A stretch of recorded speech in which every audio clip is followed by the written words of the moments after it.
Okay, S is the source. இதான் source, light source. Intensity of light received at Q is P. அப்போ இன்டென்சிட்டினாலே photo electric effect இல்லைனா electromagnetic wave, right?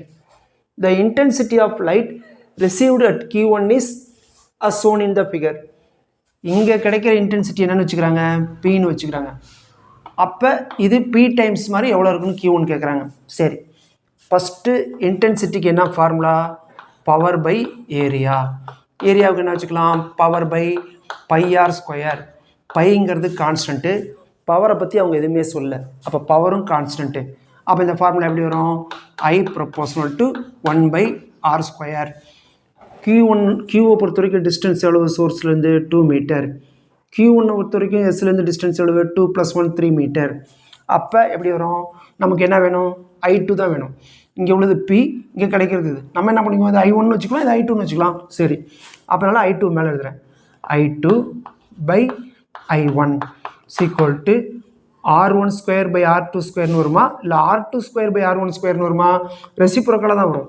அப்போ R1 square by R2 square. ஓகேங்களா? Right. இது எப்படி தான்? I2 equal to I2 மட்டும் தானே வேணும், I1 இங்கே போயிடும். I1 ஹோல் ப்ராக்கெட் பண்ணிக்கலாமா? R1 by R2 whole square. எல்லாம் ரெடி. இங்கே கிடைக்கிற இன்டென்சிட்டி I1 என்னன்னு சொல்கிறாங்க? Pன்னு சொல்கிறாங்க. இதோ Pன்னு சொல்கிறாங்க. அப்போ I2 ஈக்குவல் டு இதை Pன்னு வச்சுக்கலாம். I2வில் கிடைக்கிறது என்னது? Q1ல் கிடைக்கிறதுன்னு வச்சுக்கிறாங்க. அப்போ I2ங்கிறது என்ன வச்சுக்கலாம்? Q1 வச்சுக்கலாம். அங்கே பேர் சொல்கிறது அப்படி வச்சுக்கலாம்.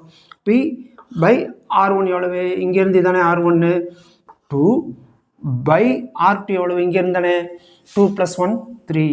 அப்போ 2 பை 3 ஹோல் ஸ்கொயர். அப்போ Q1 ஈக்குவல் டு P என்ன வரும்? 4 பை 9ன்னு வரும். ஓகேங்களா? அப்போ இதை அடித்தா என்ன வரும்?